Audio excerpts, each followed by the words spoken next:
Hello everyone, I am Sonali. Welcome to my class. I am going to teach you 12th biology and first lesson is reproduction in lower and higher plants part 1. We will start our today's session. What is mean by reproduction? So see, just I am explaining you reproduction process by giving one example. If you observe in nature that a mature mango plant produces mango fruits, the seeds of these fruits germinate and develop into new mango plants. Similarly, other living organisms also give rise to young ones of their own kind. And this ability of living organism is known as reproduction. And reproduction is an essential process as it leads to continuation of species as well as to maintain the continuity of life and for the perpetuation of the species in nature also. So it is a very important process of human life to develop a generation and to create this whole living world, right? And this reproduction method generally falls into two categories, that is asexual reproduction and sexual reproduction. So I am going to explain you asexual reproduction in detail. What is mean by asexual reproduction? The meaning of asexual or other word for the asexual is apomixis, and apo means without or away and mixing means mixing. So, what's that word tells us in asexual reproduction? Asexual reproduction does not involve fusion of two compatible gamete or sex cell. Means in this process, there is no fusion of male and female gamete or sex cell. Means the progeny will develop from single organism. This point is very important point. It is the process resulting in the production of genetically identical progeny from single organism and inherits the genes of the parents. And the one important point is the clone. Clone is nothing but the Xerox copies just like to their parents. So, such morphologically means shape, color, size, and genetically identical individual produced from single organism, and that is known as clones because they are the exact copies, that offspring or progeny are the exact copies of their parents. So that is known, they are known as the clones. Organisms choose to reproduce asexually by different modes or ways. Means there are following are the method of the asexual reproduction, that is fragmentation, budding, and the spore formation. So I am going to explain you first fragmentation method, how the organism produce or reproduce by fragmentation method from asexual reproduction. So see the first method, that is asexual reproduction. In this, multicellular organism can break into the fragments due to one or the other reason, and the example of fragmentation is Spirogyra. So, see the filamentous algae. Spirogyra is nothing but a filamentous algae, and when it reproduced by fragmentation method, see here are the two fragments from this algae. Means this is the reproduction process of the Spirogyra. Okay, so that is filaments get, these filaments gets broken down into the fragments, right, into small fragment accidentally, and each fragment again develop into the new individual. Okay, so why they will break down? What is the reason? Due to the mechanical injury or due to the temperature of water, they will this filamentous algae will break down and it will produce a fragment. This fragment again get a breakdown and it will again produce a fragments, and each and every fragment again develop into the new individual. So this is the reproduction process in the algae, just like a Spirogyra, and that is known as the fragmentation method. Next method is budding. So just we learn about fragmentation, and the second method is the budding. Now see, it is the most common method of asexual reproduction in unicellular yeast, right? So usually it takes place during favorable condition. Favorable condition means such an environment where budding process can occur by producing one or more outgrowths or buds. These buds on separation develop into the new individual, right? So how the new individual develop? See the diagram. I'm going to explain you from the diagram. See, this is the yeast cell, right? Example is unicellular yeast.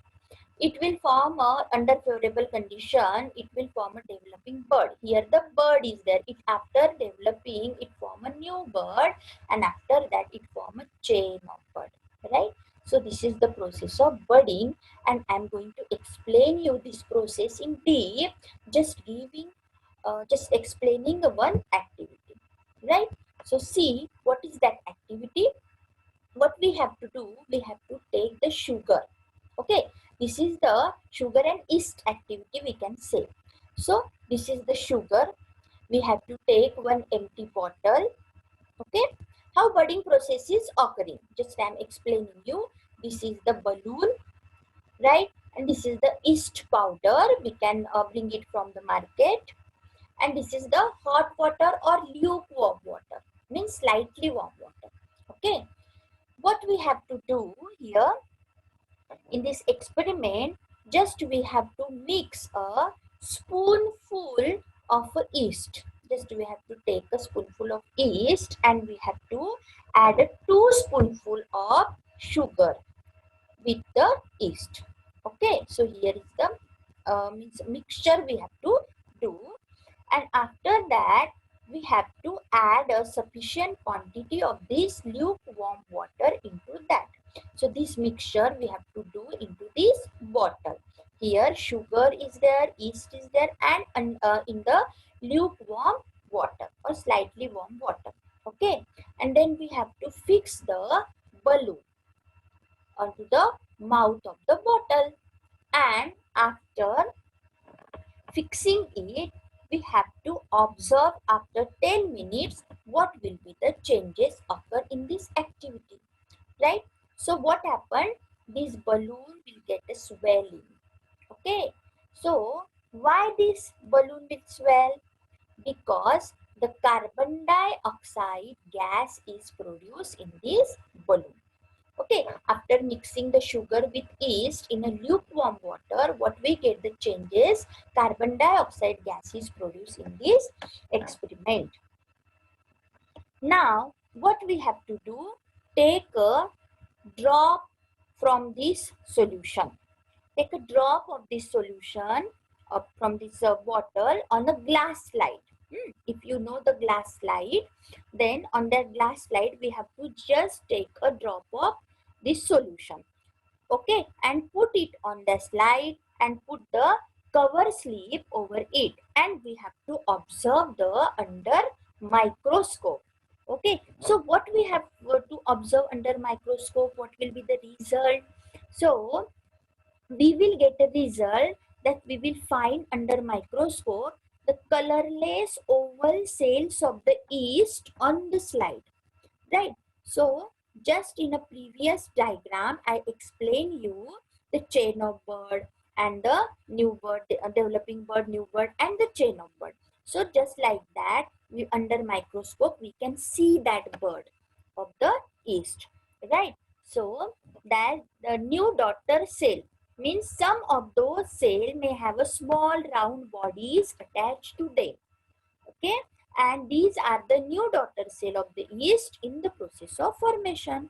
So the whatever chain of bird is going to form, that are the new daughter cell of the yeast, and that process of the asexual reproduction is known as budding process.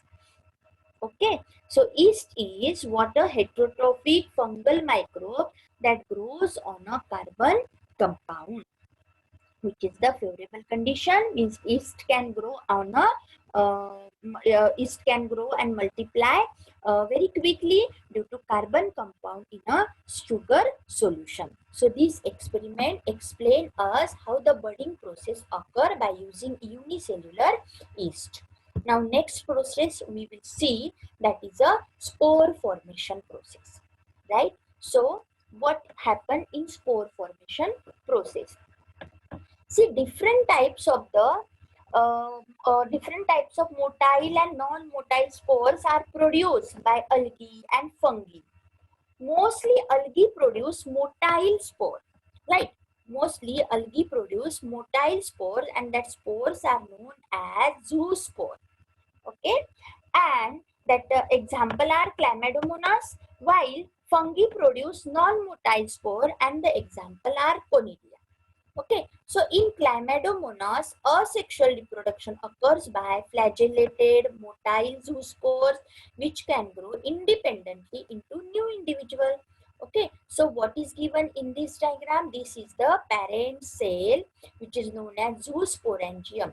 Sporangium means just like a sac in which the zoospores are present, and after bursting this sac, zoospores are removing from that parent cell, comes out from that parent cell, and again they will develop into the new individual. So these process are known as spore formation. With the help of zoospore and with the help of conidia, it will happen into the fungi. New individual will develop. These spores will release from here due to the air or water, and we will get a new individual. So such type of the reproduction occur into the spore formation.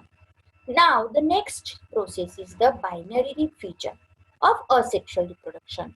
Now, binary fission is a form of asexual reproduction, very common method of asexual reproduction, in which an organism divides into two, each part carrying one copy of genetic material. Means binary fission is a very common method in a unicellular organism, where the parent cell, okay, this is the parent cell, divide into two equal cell that give rise to, these are the two equal cell that give rise to new individual. Example, it happened into the bacteria and in amoeba also. Okay, so this parent cell, the nucleus of this parent cell, here the nuclear division is there, then in third diagram cytoplasmic division, and after here the two daughter cell are formed. Again this daughter cell will develop into the new individual. So this is the binary fission process. Binary means two and fission means the breakdown. This process is of asexual reproduction. So thank you students, and this is the first part of the first lesson. Thank you very much.